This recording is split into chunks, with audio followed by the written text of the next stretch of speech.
पैदा न होता वो मसीहा तो खुशियों का सिलसिला नहीं होता, बंजर रहती ये जमीन आसमां का रंग नीला नहीं होता। अरे भारत तो कब का कंगाल हो जाता यारो, घर से भीम जैसा हीरा मिला नहीं होता, घर से भीम जैसा हीरा। आता भीमासारखा हिरा मिळाला नंतर काय झालं तर भीमाच्या पुण्याईने जिंदगी आमची कूल आहे, भीमाईच्या पुण्याईने जिंदगी आमची कूल आहे, पैसा अडका खिसा आमचा फूल आहे, काल पाण्यासाठी आमचा त्यांनी छळ केला रे, पण बाबासाहेबाच्या पुण्याईनं आज आमच्या घरामध्ये स्विमिंग पूल आहे, आमच्या घरामध्ये स्विमिंग पूल। पण त्याच्यानंतर काय झालं, त्याच्यानंतर काय झालं हे सांगतो। राजाला चॅनलचे डायरेक्टर मनोजजी अंथानी इथे आपले मत मांडायला आणि आपल्या या पार्कच्या आंदोलनाबद्दल त्यांचं काय मत आहे ते आपल्याला सांगणार आहेत अंथानी सर। Thank you. सभी को जय भीम। सबसे पहले तो मैं आप सभी माताओं बहनों से माफ़ी मांगना चाहूँगा कि इतने बड़े महान आंदोलन में इतने दिन बाद हमारी उपस्थिति दर्ज हुई है। पता था बीच में हमने जो हमारी नागपुर की जो महिला पत्रकार हैं नवीनता खाड़े मेरे साथ आई हैं, वो एक दिन बीच में आई थी। जिस समय ये आंदोलन शुरू हुआ उस समय हम लोग बिजी थे। बीच में बोधगया आंदोलन में लगभग 100 दिन मैं दिल्ली से बोधगया रहा, 100 दिन लगातार वहाँ पर रिपोर्टिंग की। उसके बाद दमध्वज यात्रा चली, मसाल यात्रा चली, तो वहाँ पर थोड़ा बिजी रहे। अब 3 दिन से नागपुर में आया हूँ, लगातार सोच रहा हूँ कि मैं यहाँ पर आऊँ पहुँचूँ, लेकिन उधर दीक्षा भूमि के कार्यक्रम की वजह से समय नहीं मिल पा रहा था। एक बार मुझे पुणे माफ़ करें कि 3 दिन से नागपुर में होने के बावजूद मैं यहाँ पर नहीं पहुँच पाया। अपना बैग पैक करके लाया था यहाँ पर आने के लिए कि लगभग 1-2 महीने यहाँ पर रहकर लगातार आप लोगों की रिपोर्टिंग, जिस तरीके से बोधगया महाविहार आंदोलन को हमने अंतर्राष्ट्रीय स्तर तक पहुँचाया है, उसी तरह आपके इस महान आंदोलन को जो 367 दिन 367 दिन से चल रहा है, उसको भी नागपुर से बाहर महाराष्ट्र और महाराष्ट्र से बाहर दिल्ली तक पहुंचाएं, और दिल्ली से बाहर भी ये बताएं कि हमारी माताएं बहनें 367 दिन से यहाँ पर बैठी हैं। और जब मैं यहाँ पर पहुँचा तो मुझे बड़ा दुख हुआ कि बिल्कुल सड़क पर एक ऐसी व्यवस्था भी चल रही है जहाँ पर कि दिन रात माताओं बहनों को दिक्कत भी परेशानी भी हो सकती है, क्योंकि व्यवस्था ऐसी है वहाँ पर सामने। तो मैं अपना परिचय देने के लिए आया था।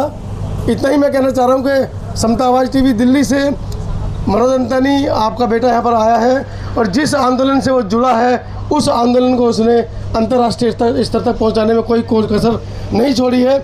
आप लोगों के इस आंदोलन को भी मैं अंतर्राष्ट्रीय स्तर तक पहुँचाने में कोई कसर नहीं छोड़ूंगा। बहुत बहुत धन्यवाद।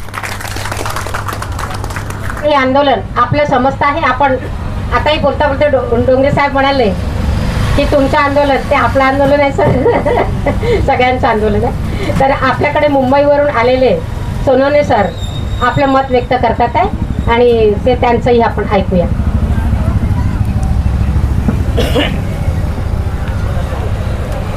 नारी ने ठान लिया है नारा पार्क लेके रहेंगे।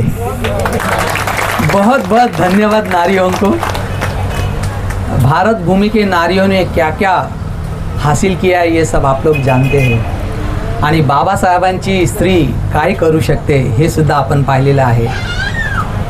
मित्रांनो, आपण गावखेडेमध्ये किंवा आपल्या जवळपास असलेली छोटीशी जागा जरी कुणी घेतली किंवा त्याच्यावर अतिक्रमण केलं तर आपण काय काय करतो हे आपण अनुभवलेलं आहे। आणि जर इथे 130 एकरची जागेचा जर विषय असेल तर आपण आकाश आणि पाताळ एक केलं पाहिजे, हा त्याच्यातून आपण सबक घेतली पाहिजे।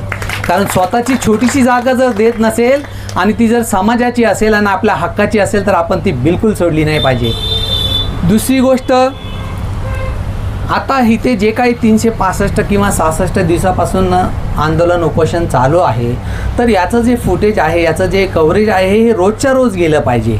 कारण हे सतत बिंबवलं पाहिजे। कारण कसं होतं आहे की सतत काय काय गोष्टी बिंबवल्याने त्याचा परिणाम खूप चांगला होतो आणि याच्यासाठी मीडियासारखा दुसरा पर्याय नाही आहे। अजून एक गोष्ट की मला असं वाटतं की हे एवढं मोठं आंदोलन आहे, 130 एकरची जागा सहजासहजी कोणी आपल्याला हसत तर देणार नाही आहे। आणि कदाचित हे खूप लांब चालेल, कदाचित हे खूप लांब पण चालेल, कारण आपल्याला संसदेकडून काही आधार नाही, काही सपोर्ट नाही आहे. परंतु प्रशासनात जे आपले कोणते अधिकारी असतील आणि जे अभ्यासू व्यक्तिमत्व असतील, मार्गदर्शक असतील, वकिलांची टीम असेल, यांचं आपण सहकार्य घेतलं पाहिजे. परंतु त्यातल्या त्यात मला असं वाटतं की आपल्या इथे जेवढी विहारं आहेत त्या विहारातले जे पदाधिकारी आहेत त्यांचीसुद्धा आपण इथे ड्युटी लावली पाहिजे.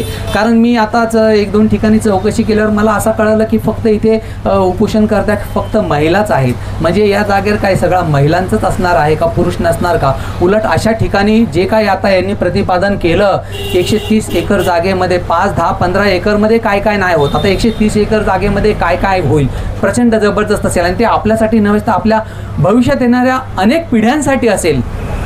तर हे माझ्यासाठी नसून आपल्या ज्या भविष्यातल्या पिढ्या आहेत त्यांच्यासाठी आहे. म्हणून सगळ्यांनी एक दिलाने आणि एकजुटीने याला सपोर्ट केला पाहिजे असं मला वाटतंय.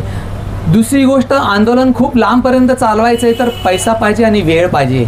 तर जे व्यक्ती पैशाने वेळ देत असतील त्यांची नावं नोंदणी करा एका बाजूला. कोण पैशाचं, कारण खूप लांबपर्यंत चालवायचं तर पैसा गरजेचा आहे. जरी आपण म्हणालो की उपोषणकर्ते आहेत, खात नाही, बरोबर आहे, परंतु शेवटी एवढं सर्व डोलारा सांभाळायचं आहे, त्यांची व्यवस्था आहे, लोक येणारी आहेत, जाणारी आहेत, कव्हरेज द्यायचं आहे. तर सरळ हस्ते आपण सगळ्यांनी जसं विहाराला दान देतो तसं बाबासाहेबांच्या प्रत्येक आंदोलनाला आपण पाठबळ द्यायला पाहिजे. एखादा मीडिया जर बंद होत असेल तर तो त्या मीडिया त्याचा वैयक्तिक नाही, तो समाजात जनजागृती करत असतो. आता ही 130 एकरची जागा आहे, जर ती आपल्या हातातून सुटून जात असेल तर हे 1-2 वस्तूंच्या एखाद्या ठिकाणाचं नुकसान नाही आहे, तर अख्ख्या तरुण पिढीचं नुकसान आहे ते. म्हणून सर्वांनी पोटतिडकीने या आंदोलनात उतरलं पाहिजे असं मला वाटतं.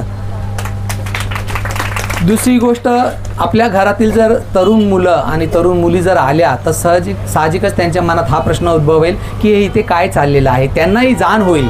जाण आपल्याला आहे, परंतु ती जाण आपण पुढच्या पिढीला द्यायला पाहिजे असं मला वाटतं. आणि आपण हे जे काही आंदोलन उभं केलं आहे ते खूप मोठं आहे आणि हे नागपूरमधील भविष्यातील खूप मोठा प्रोजेक्ट होईल असं मला वाटतं. आपल्या या चांगल्या आंदोलनाला आमचा पाठिंबा आहे असं मी सांगतो आणि मी माझे शब्द थांबवतो. जय भीम. बाबासाहेब आंबेडकर इंटरनॅशनल पार्क बघण्याला घराघरातून निघाता वेळ करू नका हो माझ्या बंधूनो, ओ माझ्या भगिनीनो, ओ माझ्या भगिनीनो. जय भीम सर्वांना.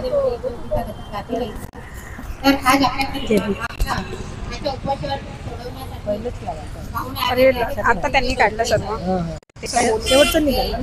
ठीक आहे ना, जेवढं आहे तेवढं. माझ्या भगिनीनो, ओ माझ्या बंधूनो, ओ माझ्या भगिनीनो, चला चला हो जाऊ आता नाराया गावाला.